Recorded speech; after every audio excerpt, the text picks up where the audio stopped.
Sunday, January 20th, 2019. Yes, I did take a day off yesterday.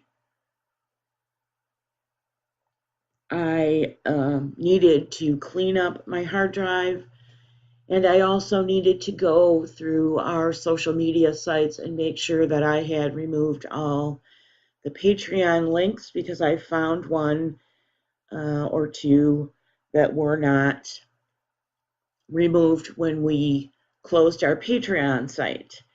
You will notice that in place of Patreon, there is a subscribe star link. We're not going to talk about that today. We will talk about it in the near future. So what's up on the notepad today? I just noticed I didn't queue up one of the stories. All right, since I didn't queue it up and it really doesn't go fit well, we'll just skip it. So from Fox News this morning, everything we present that is others' intellectual property or others' work, we present under Title 17, Section 107, the Fair Use Clause, for the purpose of education, news, information, and discussion. Trump gets another invitation to deliver State of the Union address away from D.C., and this was published this morning by Louis Cassiano. Well, who invited him? With plans for President Trump's annual State of the Union address uncertain, North Carolina state lawmaker has extended the latest invitation for the president to deliver his speech in a setting away from Capitol Hill. But wait, if he's the second, who was the first? Yes, folks, it was our own Lee Chatfield who extended an invitation on, I believe, the 18th. And here is the letter from Lee Chatfield. Yep, January 18th. President Real Donald Trump, due to the unavailability of the U.S. House for your State of the Union address, I would like to extend to you an official invitation to deliver your important address in the Michigan House chamber. The success of our state and country is bigger than both political parties. 3 cheers and hats off to you, Lee Chatfield of Michigan, our House Speaker. Let's move on. The RNC, again from Fox News, the RNC Chairwoman Ronna McDaniel, Trump has delivered 2 historic years of promises made, promises kept. Sorry about that. And this was the speech that Fox was one of the broadcasters of the speech from yesterday, with the president laying out his cliff notes for yet another compromise deal for the Democrats to consider. And I'll just tell you right now, no Democrat considered it seriously.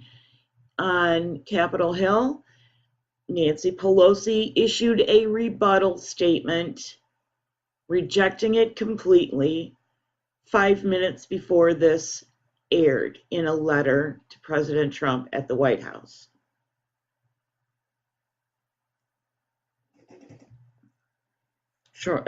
Followed shortly by other Democrats, but oddly, Chuck Schumer, nothing but crickets. Whatever. Exactly 2 years ago Sunday, President Trump told the world he would, when he took the oath of office, January 20th, 2017, will be remembered as the day people became the rulers of this nation again. The forgotten men and women of our country will be forgotten no longer.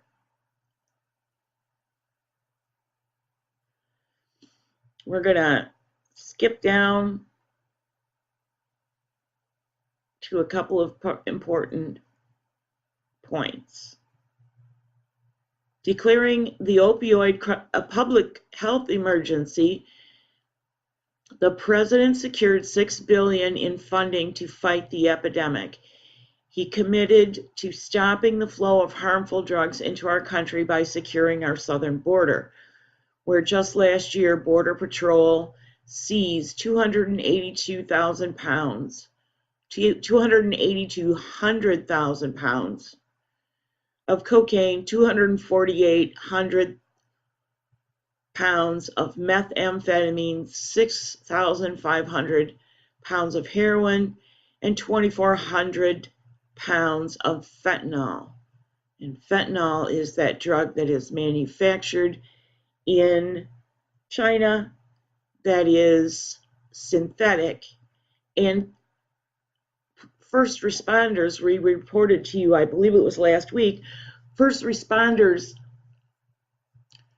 responding to a mass overdose in California, haven't heard a peep about it since, two of them were overcome with symptoms and had to be hospitalized temporarily and released.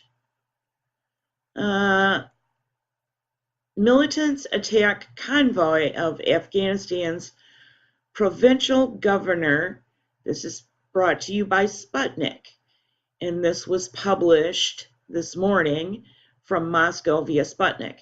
As many as 8 people were killed and 10 others were injured as a result of a militant attack on a convoy of vehicles carrying the governor and other senior officials of Afghanistan's central Logar province. Kama news agency reported on Sunday. The attack left the governor unharmed, according to Kama news agency. The Taliban movement has claimed responsibility for the attack. The media outlet reported Afghanistan has long been suffering from an unstable political, social, and security situation due to the activity of various terrorist and radical groups. The violence is exacerbated by the activities of various, double quote there. Anyway,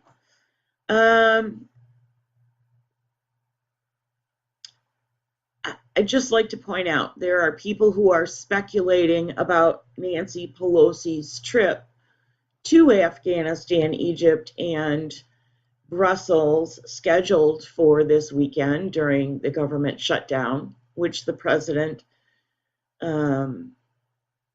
suggested that she stay in Washington with her constituents. And she chose not to, but she was not allowed to take military transport. I would just like to suggest that that speculation about her being out of the country might be considered differently in light of this attack. Moving on. Just looking around. I love this.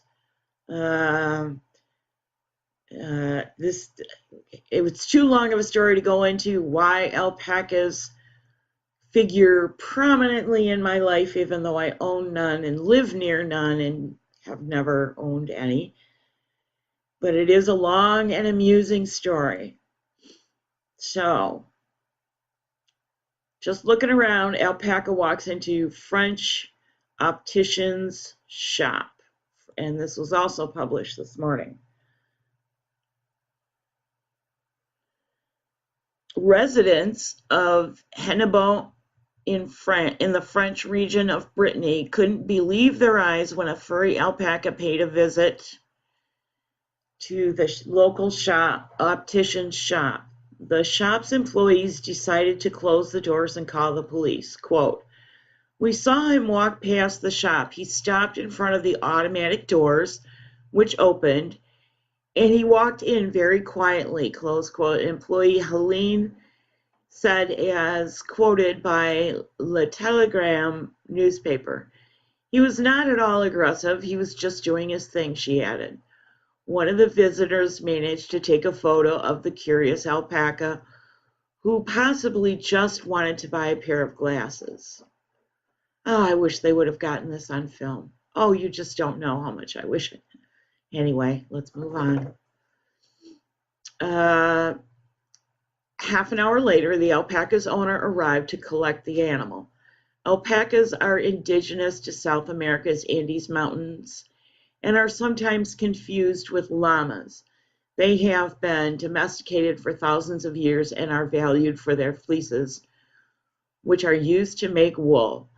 Alpaca wool has very dense, high-quality fibers and is valued for its warmth and for being hypoallergenic. Let me tell you, of the dromedary species, it is my humble opinion that the alpaca fleece makes a wool that for the dromedary species is the finest quality wool you can get. Just saying. Let's move on.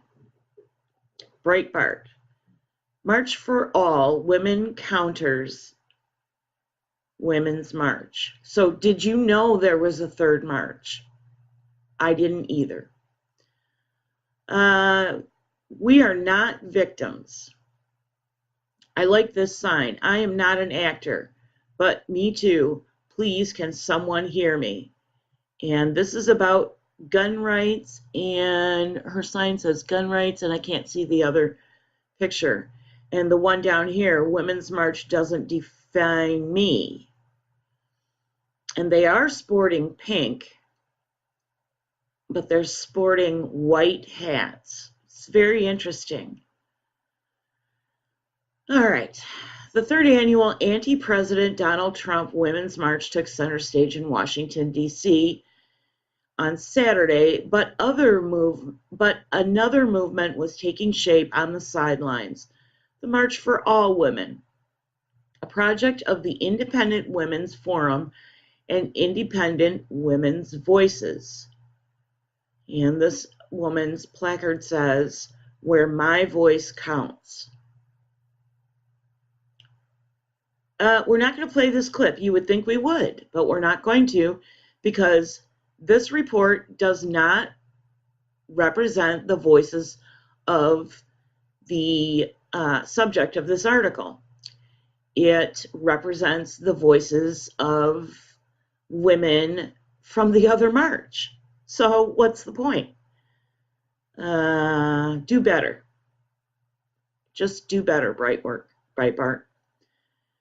Quote, "You are representing the over half the women in this country who feel like they have seen in the past 2 years does not represent them," Patrice Onwuka, a senior policy analyst with the Forum, said at the event, which took place just a block away from the main march. In other words, the Women's March. Onwuka said this march would, quote, "provide an alternative to what we are seeing today," close quote. "It is unfortunate that women from all backgrounds and faiths and beliefs don't feel like the March for Women is a place where they can be represented. I love this sign. It's very well done. And it particularly targets women who have been painted as less than human because they come from a particular faith and cultural background." Tammy Bruce, radio host and political analyst on Fox News, president of the Independent Women's Voice, said that women and men want to work together to improve their lives. And so I'll leave you links in the show notes. I just love the fact that they used white hats.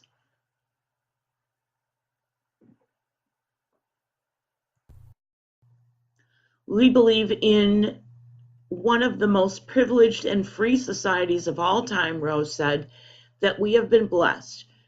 that the early women's movement achieved our political rights. We are equal in dignity to men. Close quote. Join us to stand up for diversity of thought and political ideology and the freedom to think, feel, live, and vote any way we want. Close quote. The IWF website said of the event. All right, so this was very interesting to me that a few women like me, got on a bus, plane, or a car, or on a train and went to Washington and stood up for those of us who are just like, where is the rest of us? And then now we're going to hear from the men.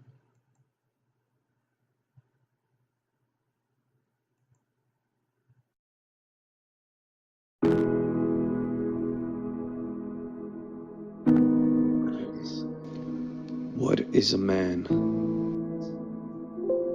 Is a man brave?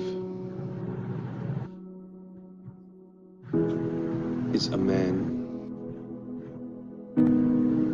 a hero? Is a man a protector?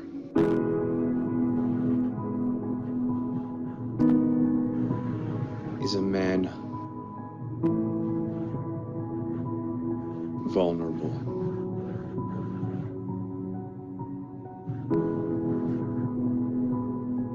Is a man disposable?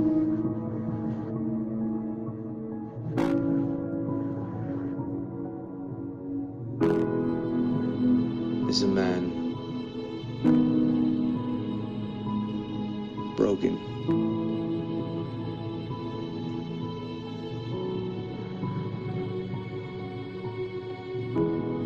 Is a man trying?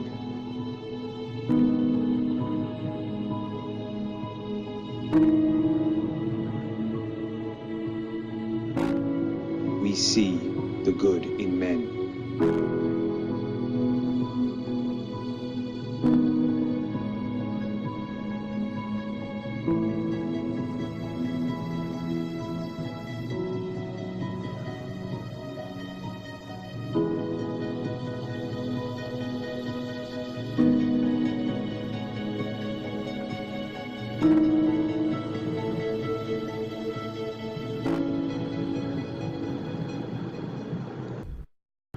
And in the show more section of this video, the following text appears. A short film dedicated to all those who sacrifice everything to make the world safer and better for all of us. We agree that issues of abuse, sexual assault, domestic violence, and bullying are serious issues and stand behind those issues being dealt with and getting the attention they need. Please share this message. And the reason I know about this message is because the man who made this, the president of a Guard Watches, made this to honor his own father. And I think it's a fitting tribute to any man who espouses the virtues that we all hold in high esteem, or at least pay lip service to, but very few of us carry them out in our daily lives. And since we have a few minutes left, we're going to bring you a clip of an English language update for United States citizens of Alex Backman's radio show that's normally broadcast in Spanish from YouTube. And Alex Backman is one of our main sources for information from south of the border when we were tracking the first waves. Alex Backman has brought us some very good information over time, and so let's hear what he has to say.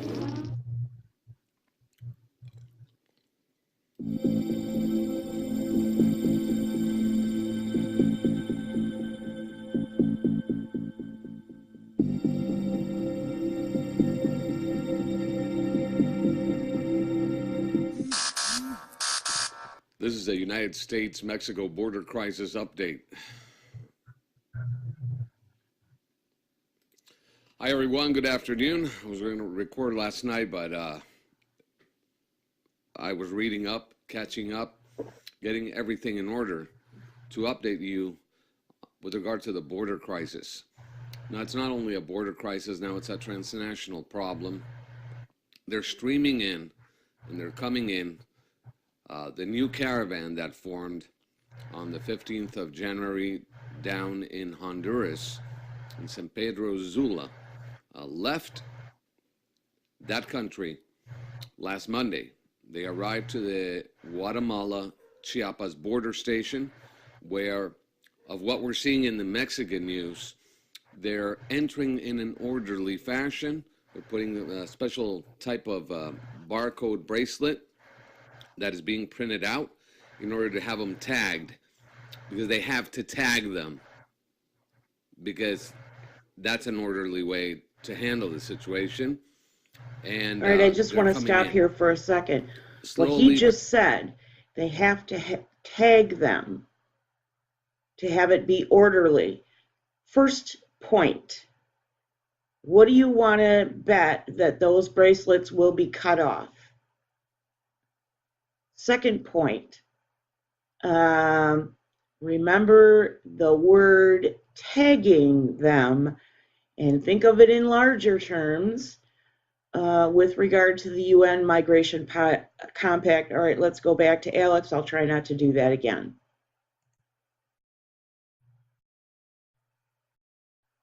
But surely, orderly, and that sends a message to all the rest of them. Now, remember, they were threatening with 10 or 15,000 more. Well, now, it turns out they were like 500 last Sunday night there at San Pedro Sula. 700 managed to get to the border. Now they're saying 1,500, and so on. They didn't burst through the fence. God forbid that happens again. They did not burst through the fence. But I have information that is so hard-hitting today. They're going to realize what's at stake here. And I had to restart my system and get everything rolling. This image says a lot. I love this painting. It's the American bald eagle taking back the American flag from communists and fascists alike. Now, that's an earthquake. Yeah, I'll also do threat assessment with regard to earth changes in Spanish. But I specialize in counterterrorism and terrorism to understand the phenomena at a worldwide scale. I took an excellent course with Edwin Bakker there in the Hague and Leiden University in Holland, in the Netherlands. And I started covering what was happening at the Iraq-Syria war with the persecution and genocide of Christians. That got me into trouble with special interest aliens. Let's just call them that. Look, I can't even call them what they are, but they are coming in through this border, and they're streaming up to the U.S. border, and this is a problem that needs to be stopped. They need to be stopped at the Mexican-United States border because Mexico is already letting them through. So I want to update you with some headlines and get rolling. I hope you read up on the links that I provided last week for you with regard to national security and how immigration is being used as a weapon. Now, Alexandra Robinson from Forbidden Knowledge TV, thank you, Alexandra. She sent me an email, because I'm on her subscriber list, with regard to some information that, you know, I already knew this, but I didn't know that somebody had written about it in English. Who is really behind the Caravan? We know that there are leaders within the Caravan that are leftist individuals that want to push a socialist agenda to tear down the wall, so to speak, between Mexico and the United States, weaken the presidency of Donald Trump. So when 2020 comes, he'll have so many issues to deal with. And now with Nancy Pelosi taking over Congress with the Dems or the communists, whatever you want to call them, it's going to be very difficult for him with respect to the wall. Now, the partial government shutdown is already affecting travel. It's affecting the border. And it's a porous border, a border where they don't give a damn, and they can cross it any way they want. So that resistance is being marked by crime. It's being marked by very serious threats that are accumulating at the Mexican side of the border, okay? I spoke with people just last week. There's a heavier presence of people from the Middle East surveying. Okay, there's surveillance going on of American investments along the border. I'm not going to go into details because this could be part of a bigger operation. I've interviewed people in Tijuana, for example, that have told me firsthand, because they witnessed that they were part of what I could clearly say are dry run events for a possible mass casualty event at the San Ysidro port of entry. I'm just going to say that.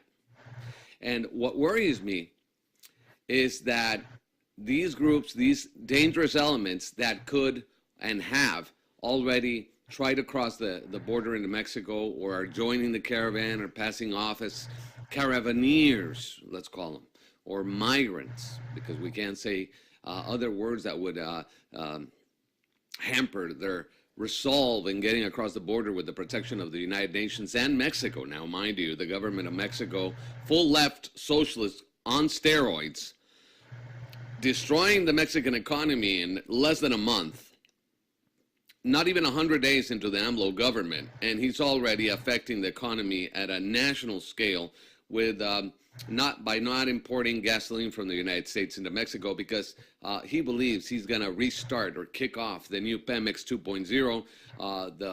The oil industry in Mexico is collapsing. It's dilapidated. The refineries are shutting down. He's trying to remake or rebuild the new Mexican oil conglomerate of the future. He thinks Tabasco is going to be the new Dubai, and so on. But it's not going to work like that. He lives in a utopian world where socialism is what he thinks is going to save the peasants in Mexico, and it's not going to be like that. It's very sad to say. Now with this problem, there's no gasoline. People are still the second week without gasoline at the pumps in more than 10 states in Mexico. People are getting desperate. People are losing their jobs. Crises are on the rise. AMLO is worried. Look at that face. He's so worried because of his lack of professionalism. He doesn't know how to govern, really, and he's just going every day like, what's next on the agenda, you know? And now with Nicolas Maduro, the dictator in Venezuela, supporting AMLO, and AMLO supporting him, okay, by not signing the document where he is not being recognized as president of Venezuela, but a narco dictator. And today there was a bombing, a car bomb at a police academy in Bogota, Colombia, 10 dead. I'm just saying, things are happening. Asymmetrical warfare is happening right now. So, immigration is a weapon? Absolutely. I mean, if you do the research, it's there. Back in October 11th, when the first caravan started advancing, the president, Jimmy Morales, the president of Guatemala, did not want to divulge about 100 elements of this group that were arrested there. 100 of them were arrested in Guatemala trying to get into Mexico. So there we go. We have also other confirmations that these special interest aliens that are basically people that Tom Fitton said it today on Twitter, very, very well said.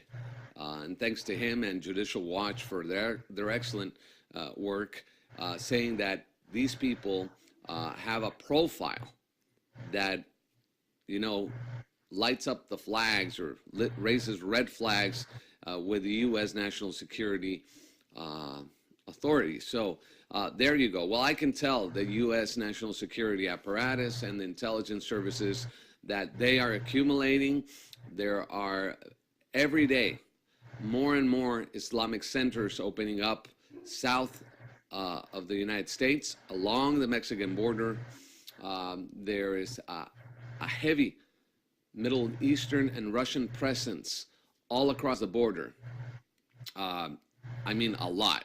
All right. So all that in combination with what we've been talking about, okay, the past week and the past weeks, after the holiday vacation, we come back and we see this.